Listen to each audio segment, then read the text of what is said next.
नमस्कार दोस्तों, स्वागत है आप सभी का पाथफाइंडर पर।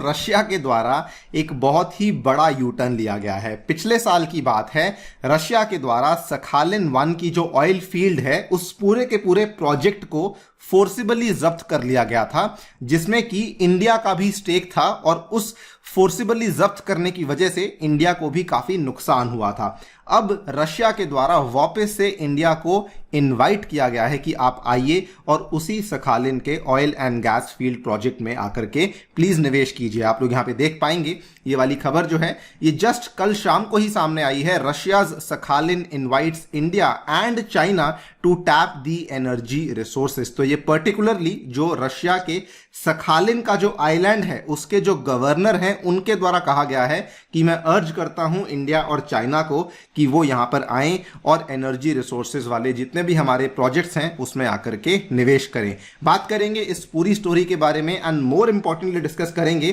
कि आखिरकार पिछले साल रशिया के द्वारा इसको फोर्सिबली जब्त क्यों किया गया था। आइए शुरू करते हैं दोस्तों मेरे साथ। मेरा नाम है अनिरुद्ध। यदि आप लोग मुझे फॉलो करना चाहते हैं तो यहां पर दिए गए टेलीग्राम चैनल के माध्यम से ऐसा कर सकते हैं। इसके अलावा लेक्चर्स की पीडीएफ आपको नीचे डिस्क्रिप्शन में लिंक दिया गया है, वहां पर जाकर के डाउनलोड कर सकते हैं। दोस्तों बताना चाहूंगा आज आखिरी दिन है, अगर आपने एनरोल नहीं किया है तो आप लोग एनरोल कर सकते हैं इन दी अग्निपथ बैच, जिसमें आपको प्रीलिम्स एवं मेंस दोनों की तैयारी करवाई जा रही है। आज आखिरी दिन है, जिसके बाद आप इस पहले बैच में एनरोल नहीं कर पाएंगे। इसमें एनरोल करने के लिए आपको जो कोड यूज करना है दैट इज अनी यूपीएससी, और दोस्तों इसका जो फाइनल प्राइस है that is only and only 8,000 rupees only. इसी बैच में मेरे द्वारा आपको कंप्लीट फिजिकल ज्योग्राफी भी अवेलेबल करवाई जाएगी। क्लाइमेटोलॉजी, ओशनोग्राफी एंड जियोमॉर्फोलॉजी सभी चीजें इसमें मेरे द्वारा आपको पढ़ाई जाने वाली हैं। अगेन ये वाली क्लासेस 16 जून से स्टार्ट होने वाली हैं। दोस्तों इसी बैच में हम आपको हिंदी माध्यम में भी अवेलेबल करवा रहे हैं, जो कि 15 जुलाई से स्टार्ट होगा। और हमने एक नया कॉम्बो भी लॉन्च किया है, उसको जाकर के भी आप लोग चेकआउट कर सकते हैं, जिसमें कि एनसीईआरटी बैच और अग्निपथ बैच को हम लोग कंबाइन करके आपको दे रहे हैं मात्र 12,000 रुपए में। ये प्राइस भी आपको तभी पड़ेगा अगर आप लोग मेरा कूपन कोड अनी यूपीएससी यूज करते हैं। ऑल राइट, तो अगर हम लोग अभी की बात करें तो जो लोकल गवर्नर है रशिया के पैसिफिक आइलैंड ऑफ सखालिन के, उनके द्वारा बेसिकली न्योता भेजा गया है, इनवाइट किया गया है कि चाइना और इंडिया की जो कंपनीज हैं वो हमारे इलाके में आए और जो हमारे रीजन के एनर्जी रिसोर्सेज हैं उसको आकर के टैप करें। ये जो आपके मैंने राइट साइड पे इमेज दिखाई हुई है ये बेसिकली सखालिन का आइलैंड है, और ये जो आप छोटे छोटे यहाँ पे देख पा रहे हैं ये वाले जो एरियाज हैं, इन्हीं एरियाज में हमें यहाँ पे एनर्जी रिसोर्सेज देखने को मिलते हैं। I will talk about this in detail video के आगे जाकर। यहां पर आप देख सकते हैं दिस इज द पर्सन जो कि रशिया के इस आइलैंड के गवर्नर हैं। इनका नाम है वैलेरी लिमारेंको। ये सखालिन के गवर्नर हैं। इन्होंने कहा we invite companies from China and India to projects of the energy complex. इन्होंने बल्कि ये भी कहा कि ये काफी अच्छा मौका है इन इंडिया और चाइनीज कंपनीज के लिए हमारे यहां पर आकर के निवेश करने का, बिकॉज फिलहाल जो ये वाला एरिया है इसमें पहले एक टाइम पे अमेरिकन और यूरोपियन कंपनीज के द्वारा निवेश किया हुआ था, लेकिन वो अब इस एरिया को छोड़कर चली जा चुकी हैं। तो हम लोग इसीलिए आपको इनवाइट कर रहे हैं। आपको बताना चाहूंगा कि युद्ध शुरू होने के पहले यहाँ पे शेल जो कि ब्रिटेन की कंपनी है एंड एक्सॉन मोबिल जो कि अमेरिकन कंपनी है, ये दोनों ही बेसिकली पिछले ही साल की बात है, इन्होंने अपने प्रोजेक्ट्स को यहाँ पे बंद कर दिया था और ये रशिया से अपने आप को एग्जिट करवाकर चले गए थे। नाउ रशिया सडनली इसलिए भी बुला रहा है बिकॉज एक ऐसी गैस फील्ड है जहां से रशिया अब एकदम से गैस की प्रोडक्शन को स्टार्ट करने वाला है। ये वाली जो गैस की फील्ड है इसका नाम है यूजनो किरिंस्कोय गैस फील्ड। इसको आप यहां पे देख पाएंगे, ये वाली जो सखालिन 2 में देखने को मिलती है, this is the gas field, Kirinskoye वाली गैस फील्ड। और इसी गैस फील्ड के ऊपर असल में बहुत टाइम से सैंक्शंस लगे हुए थे सन 2015 से, लेकिन 2025 में यहां से प्रोडक्शन स्टार्ट होने वाली है और इसी के लिए भी यहां पर अलग अलग देशों की कंपनीज को इनवाइट किया जा रहा है। सो ये कहानी तो एक तरफ है, लेकिन इसकी ज्यादा इंटरेस्टिंग कहानी पिछले साल देखने को मिली थी। इस डेट को ध्यान से देखिए, 8 अक्टूबर 2022 की बात है।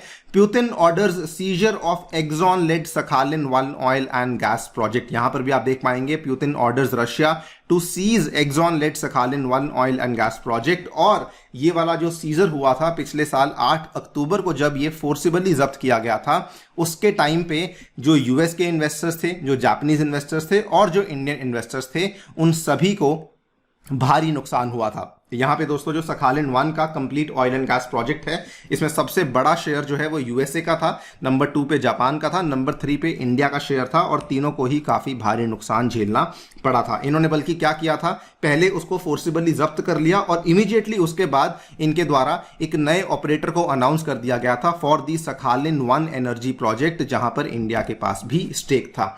नाउ इस कहानी को समझने के पहले हमें सखालिन 1 की थोड़ी ज्योग्राफी को समझना जरूरी है। देखिए सखालिन 1 का जो प्रोजेक्ट है ना, ये असल में एक बहुत बड़ा कंसोर्टियम था, मतलब कि ये छोटा मोटा प्रोजेक्ट नहीं था। ऑयल एंड गैस के लिए अलग अलग कंपनीज थी जो कि मिलकर के काम कर रही थी।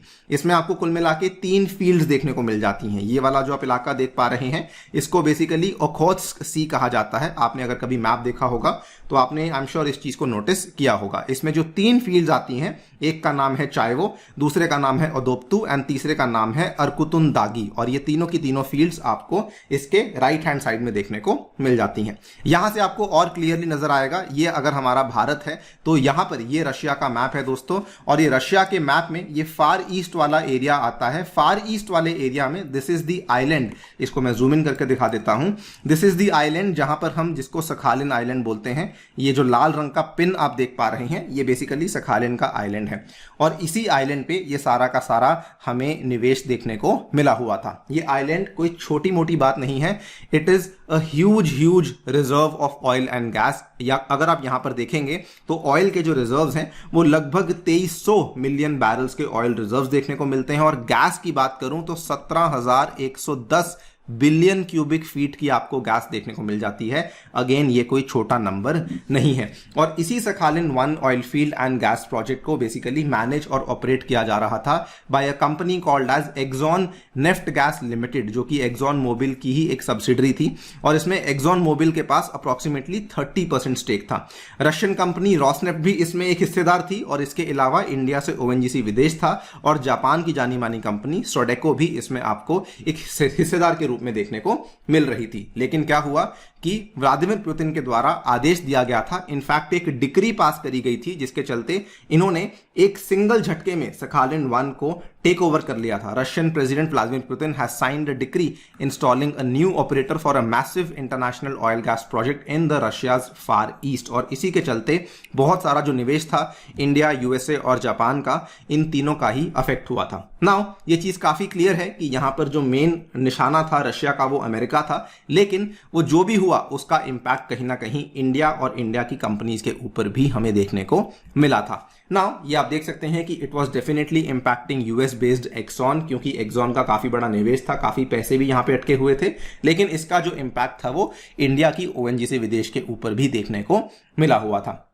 ओएनजीसी विदेश पहले ही इसका इंपैक्ट झेल रही थी। ये वाली जो खबर है ये अक्टूबर की खबर है, लेकिन ओएनजीसी विदेश को इसका नुकसान जून में ही देखने को मिलना शुरू हो चुका था। बिकॉज जून से ही अगर आप देखेंगे तो यहां से जो ऑयल की मूवमेंट थी वो काफी बड़े रूप से डिसरप्ट हो चुकी थी। एक टाइम ऐसा था जब Sakhalin 1 approximately 2,71,000 barrels per day को मैन्युफैक्चर करता था, प्रोड्यूस करता था। जनवरी फरवरी के आसपास का डेटा है, लेकिन मई के महीने में इनकी जो प्रोडक्शन थी वो केवल 60,000 बैरल्स पर डे के आसपास रह चुकी थी। और इसी का जो नुकसान था वो इंडिया को भी झेलना पड़ा था। बल्कि अक्टूबर तक पहुंचते पहुंचते इसकी जो प्रोडक्शन थी वो केवल 10,000 बैरल्स पर डे तक ही आ चुकी थी। तो अगेन इवन दो ये निशाना इन्होंने अमेरिका पे मारा था, लेकिन कहीं ना कहीं उसका स्पिल ओवर इफेक्ट हमें इंडिया के ऊपर भी दोस्तों देखने को मिला था। नाउ ये चीज डेफिनेटली अच्छी चीज है कि दोबारा से इंडिया को इनवाइट किया गया है, इस चीज का ध्यान रखा गया है। लेकिन जिस तरीके से रशिया ने पिछले साल इस पूरी की पूरी चीज को इंप्लीमेंट किया, आई थिंक वो थोड़ा गलत था। बाकी आपकी इस पे क्या राय है आप डेफिनेटली मुझे बताइए कमेंट सेक्शन में। जाने से पहले दोस्तों बताना चाहूंगा हमारी टेस्ट सीरीज भी चल रही है, प्रीलिम्स और मेंस की अलग से टेस्ट सीरीज है, आप इसमें भी जाकर के एनरोल कर सकते हैं using the coupon code ANI UPSC। Thank you so much for listening, stay tuned and stay safe.